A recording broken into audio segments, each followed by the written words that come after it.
الله أكبر الله أكبر لا إله إلا الله والله أكبر الله أكبر ولله الحمد الله أكبر الله أكبر لا إله إلا الله والله أكبر الله أكبر ولله الحمد الله أكبر الله أكبر لا إله إلا الله والله أكبر الله أكبر ولله الحمد الحمد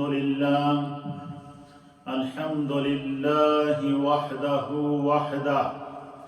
لا شريك له أزلي أبدي لا أول له ولا آخر له والصلاة والسلام على من لا نبي بعده وعلى كل من صحبه وتبعه بإحسان بعده أما بعد فأعوذ بالله من الشيطان الرجيم بسم الله الرحمن الرحيم لئن شكرتم لأزيدنكم ولئن كفرتم إن عذابي لشديد آمنت بالله وصدق الله مولانا العظيم وصدق رسوله النبي الأمين الكريم إن الله وملائكته يصلون على النبي يا أيها الذين آمنوا صلوا عليه وسلموا تسليما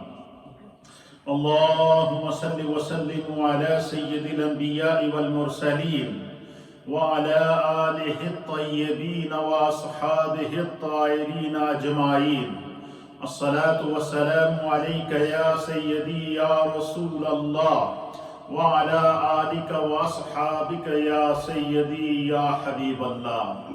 حضرات محترم سامعین و ناظرین، اللہ تعالیٰ کے فضل و عطا سے خداوند قدوس نے اپنی بے شمار نعمتوں اور رحمتوں سے ہمیں نوازا ہے۔ رمضان المبارک 1441 ہجری کا تحفہ جو خداوند قدوس نے اہل ایمان کے لیے خاص کر رکھا ہے، کیونکہ یہ رمضان خدا کی جانب سے مومن کے لیے تحفہ ہے، اور اللہ کے حبیب کا ارشاد ہے کہ اللہ تعالیٰ نے مجھے جبریل کے ذریعے بتایا کہ الصوم لی وانا اجزی بہی، کہ میرے بندے کو یہ بتا دو کہ اس نے جو روزہ رکھا ہے وہ فقط میرے لیے تھا، میرے لیے ہے، اور میں ہی اس کو براہ راست جزا دوں گا۔ نبی اکرم نور مجسم جناب سید العالمین محمد الرسول اللہ صلی اللہ تعالی علیہ وآلہ وسلم نے فرمایا کہ جب عید کی جو رات ہوتی ہے وہ لیلۃ الجائزہ ہوتی ہے، اور جو عید کا دن ہوتا ہے وہ یوم الجائزہ ہوتا ہے۔ جائزہ کا معنی عربی زبان کے اندر انعام کے ہیں، کہ اس رات کو خدا بند قدوس پورے مہینے روزہ رکھنے والے روزہ داروں کو اپنی رحمت سے بے حساب اجر عطا کرتا ہے، اپنے کرم سے بے حساب انعام عطا کرتا ہے، بخشش کی صورت میں انعام، مغفرت کی صورت میں انعام، جہنم سے آزادی کی صورت میں انعام، عشرۂ اخیرہ کی صورت میں انعام، اعتکاف کی صورت میں انعام، لیلۃ القدر کی صورت میں انعام، شب عید کی صورت میں انعام، یوم عید کی صورت میں انعام، ہر لمحہ انعام، ہر گھڑی انعام، فجر میں انعام، ظہر میں انعام، عصر میں انعام، مغرب میں انعام، عشاء میں انعام، تراویح میں انعام،